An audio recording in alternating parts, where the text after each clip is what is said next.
Saudações, Dux e Duquesas Tricolores. Aqui quem fala é Duque Tricolor. Para mais uma análise do GE, falando sobre o jogo do Fluminense e Bahia. Então, Bahia. Tô de Bahia até aqui. Então, sente no sofá ou na poltrona, deite na cama, relaxe, me escute e entre no meu divã.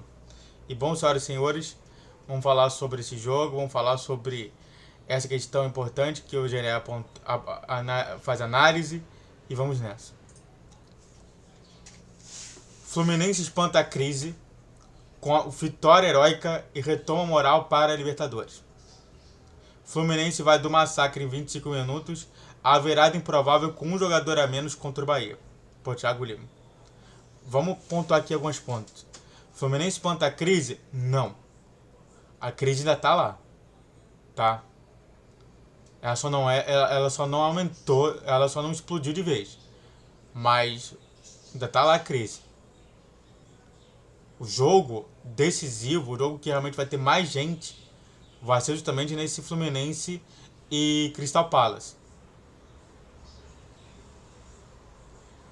E aí uma possível derrota vira uma crise enorme no Fluminense. Existe uma coisa dentro da ciência que é chamada de criogenia. Criogenia é quando você realmente estabelece quando você fica parado. E realmente, a crise está parada hoje. Tudo bem, beleza, tudo mais, mas se na terça-feira o Fluminense perder, a crise volta com tudo. Porque a promessa foi de que a gente ganharia uma Libertadores. E também disputaria mais um campeonato. Essa era a promessa. Espero que o Fluminense faça essa promessa acontecer. Esse massacre dos 25 minutos foi uma coisa interessante, né, que aconteceu. E a virada improvável, que foi interessante também. Que nos perdoe Fernando Diniz. Mais especificamente no jogo deste sábado, os fins justificam os meios. Vamos entender justamente do porquê ele falou isso. Isso aqui não significa nada, tá? Isso aqui que ele falou não significa nada. Em um cenário com uma crise de resultados, só uma vitória em 9 partidas, polêmica nos bastidores envolvendo Marcelo, o mau astro do time e as vésperas de uma decisão na Libertadores, jogar bem era detalhe. Sabe? É isso que eu tô te falando, entendeu? Existe uma coisa dentro da nossa... Existe uma coisa dentro da minha área, que é do essencial humanismo, da parte humanística, né? Que é a pirâmide de Maslow, né? E que ele fala sobre isso. Na minha concepção, o que ele tá falando aqui é a questão da estima. De ser reconhecido como um time que possa vencer. O Victor Mefranco, ele não falou que isso aqui é a pirâmide, que é a realização pessoal, mas sim a transcendência. Ele fala que isso aqui é muito pouco. E de fato, eu quero chegar nisso aqui. Eu quero voltar aqui e ver aquele dinizismo que me cantou logo ali. Mas nesse jogo específico, pra mim não tem nenhuma situação ruim a questão da estima. Então sim, eu concordo completamente com vocês. Em meu cenário, e assim o fez. 2-1 no Maracanã, de virada e de forma heróica. Não fala de forma heróica, não. Tipo assim, como se, é impressionante. Não, é Bahia. Que é o time que não tá pensando em ganhar nada. É um time que só tá pensando única e exclusivamente em ficar na Série B e se manter na Série B.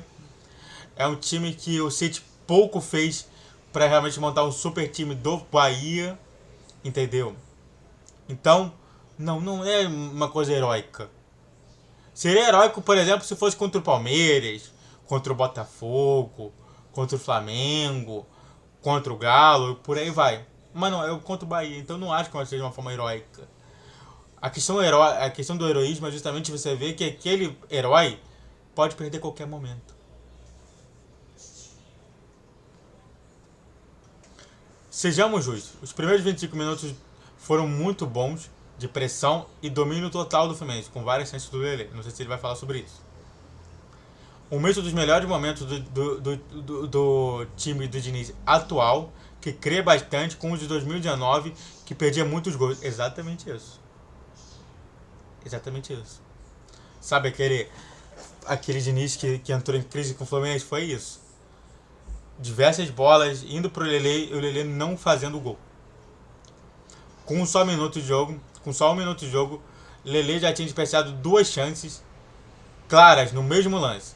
De frente para o goleiro e não entendi por que ele desperdiçou. Tá.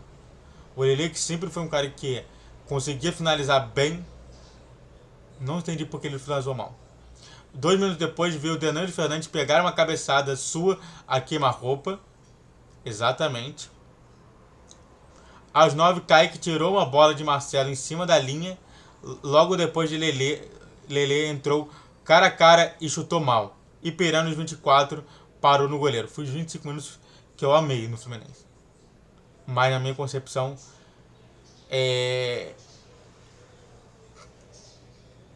essas falhas aí do Lelê, pra mim, classificaram muita coisa, né? Não é à toa que eu falei do que eu não falei sobre o jogo do Fluminense e Bahia, né? A torcida se empolgou e cantava alto no Maracanã. Aquele time que encantou o Brasil até maio estava de volta? O gol parecia questão de tempo.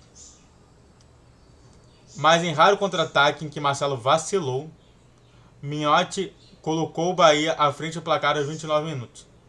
Foi um senhor banho de água fria naquela altura, mas muito pior que o gol para o Fluminense foi a expulsão de Nino aos 36. Exatamente isso. Ele não falou aqui, mas o Kaique também participou desse gol.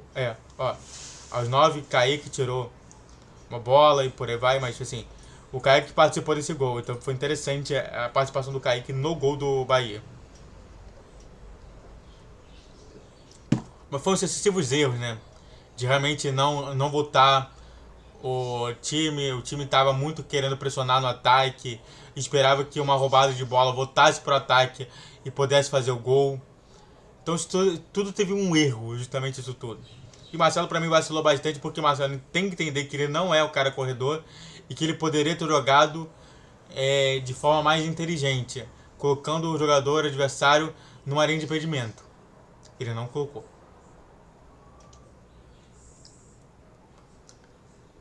Ali o jogo mudou, né, sobre a questão da expulsão de Nino. O volume ofensivo que o tricolor carioca tinha era impossível manter com um jogador a menos. Tanto que o time não produziu mais nada até o fim do primeiro tempo. Porque realmente era justamente o time da crise. O time de crise. Com o novo cenário, vale destacar a coragem. Olha só a palavra que eu sempre falo para vocês. Eu falo o seguinte. No meu canal, quais são as palavrinhas? Uma das palavrinhas que eu mais uso, a coragem. Isso o Fluminense tem que ter. Sempre. Sabe? É isso que a gente ouviu com o André. É isso que a gente ouviu com o Kuga. É isso que a gente viu com outros jogadores que o Fluminense cedeu lá no Charlas Podcast. E não é à toa que a coragem que está fazendo o Fluminense ganhar. Então sim. Primeiro de Eduardo Barros, com Cano e Ganso no banco, poupados, muitos esperavam que ele fosse voltar em campo na etapa final. Mesmo em uma fase, o atacante muito provavelmente teria guardado ao menos uma das várias chances do primeiro tempo, por exemplo. Poderia, como poderia não ter. E aí? Eu sempre, sabe, assim, eu conversei com um colega meu lá, que eu, direto tô lá conversando com ele, e assim, fala assim, mas o Cano já teria metido. Será? O auxiliar Diniz foi corajoso ao dar um voto de confiança para jogadores que vinham sendo vaiados, com Martinelli, Pirani e Lelê, E o time foi valente para atacar e acreditar na improvável virada de vantagem numérica. Sim. Até mesmo eu não acreditava, tá? Eu já estava vendo todo o cenário. Óbvio que o empate cedo ajudou. Lele, aproveitando falha grotesca de Cicinho, deixou tudo igual com 3 minutos no segundo tempo. Aliás, esse gol que o Lele fez nessa falha do Cicinho foi interessante porque o Lele ele só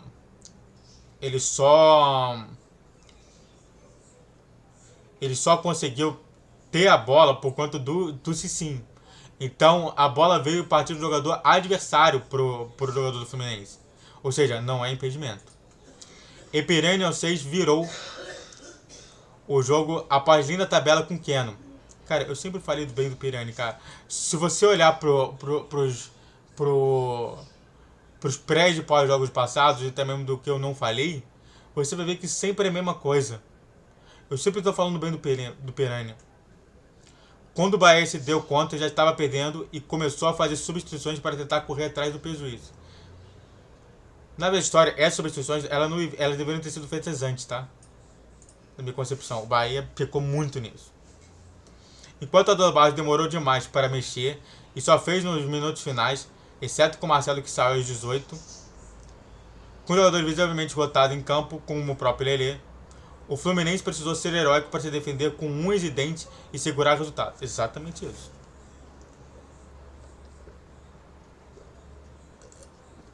Com um a menos, você tem que se mexer duplamente em tudo quanto é setor. Isso cansa muito mais. E com grande parcela de ajuda de Fábio, que fez 2 milagres no fim de chutes de Chaves e Minhote. Fábio para mim foi o melhor do campo. Antes de continuar falando mais sobre esse vídeo, se inscreve no canal, faça o TPZ que é curte, comente, compartilhe, redes sociais da questão desse vídeo, vi todos os dias 10, 12 e 20 horas, Pix na tela e vamos falar mais sobre o Fluminense. E na base de operação, o time ainda quase fez o terceiro em 2 chances na área. Um chute de Lelê defendido pelo goleiro e o rebote em que Pirani acertou o travessão. Olha só o Pirani de novo aí. Tá vendo como que eu falei bem do Pirani? Eu falei diversas vezes que eu gostei muito do Pirani, até mesmo na lateral, sabe? Eu gostei da situação. Ao todo, o Fluminense teve... E aí ele fala sobre o posse de bola e por aí vai. Apesar da vitória suada, aos trancos e barrancos, o que dá para tirar de positivo além da garra dos jogadores? O retorno de Marcelo, embora tenha falhado no gol, mas sua presença mesmo sem ritmo já fez uma grande diferença para um interminável problema na lateral esquerda do tricolor. Exatamente isso. Infelizmente, o Marcelo não vai poder ser poupado. Não temos lateral esquerdo nesse momento. O Guga não pode jogar ali. O Guga já se comprovou que improvisado ele vai jogar mal. Martinez se mostrou a melhor opção para a ausência de André, como primeiro volante, que também consegue quebrar um galho de zagueiro, se precisar. Fez uma boa dupla com o David Braz, que se agigantou no segundo tempo. Cara, David Braz, eu falei sempre bem do David Braz. Cara, é notável que os jogadores que eu venho sempre falando bem são bons jogadores. As pessoas vão entender o que eu tô falando e o que é a realidade. Sabe? É uma coisa aí louco, né? Tipo assim, as pessoas olham pro nome, mas não olham a realidade. O David Braz sempre foi um ótimo jogador. Um jogador veloz, um jogador que realmente vai conseguir captar a bola. Mesmo um jogador velho, mas um jogador que realmente faz justamente aquilo que eu quero pro Fluminense. Que são os zagueiros que realmente demonstram muito ímpeto ofensivo. Se eu gosto do Nino, eu não posso deixar de gostar do David Braz. Isso é muito importante falar isso. O apito final. E claro, e Pirani funcionou bem flutuando pelo campo, com mais liberdade. Por quê? Porque teve o Lima. O Lima deu liberdade pro Pirani. E Pirani deu mais liberdade pro Lima. Que diversas vezes fazia justamente isso. Quando um atacava, o outro ficava como segundo volante. Então eu gostei dessa variação. O que eu falei para vocês? A variação do Diniz. O apito final de Sávio Pereira Sampaio foi com uma tonelada saindo nas costas dos tricolores. A vitória tinha que acontecer do jeito que fosse, para que a bancada poder cantar E aí eu não vou falar essa frase ali não, porque eu não vi isso daí cantando, tá? Eu saí antes, eu não saí antes. Acabou o jogo, eu saí. O Fluminense, que dormiu em terceiro lugar no Campeonato Brasileiro com 21 pontos, agora volta o foco para a Libertadores mais aliviado, ou menos pressionado para trabalhar. Eu diria menos pressionado, tá? Na minha concepção, menos pressionado. O time recebe o Sport Cristal do Peru na próxima terça-feira, às 21 horas, novamente no Maracanã, dependendo de empate para se classificar para as oitavas de final. E só isso. Dito isso, destacou bem o Pirani, destacou bem as falhas do Lelê, destacou bem também o Martinelli. Parabéns aos ótimos destaques. Então, frase que eu vou colocar nesse vídeo, os destaques foram os bons destaques do GE. Muito obrigado a todos que assistiram, eu fico por aqui. Se inscreve no canal, faça o triplo Z que é curte, comente e compartilhe. Redes sociais de questão de vídeo, todos os dias 10, 12 e 20 horas. Pix na tela, salve tricolores.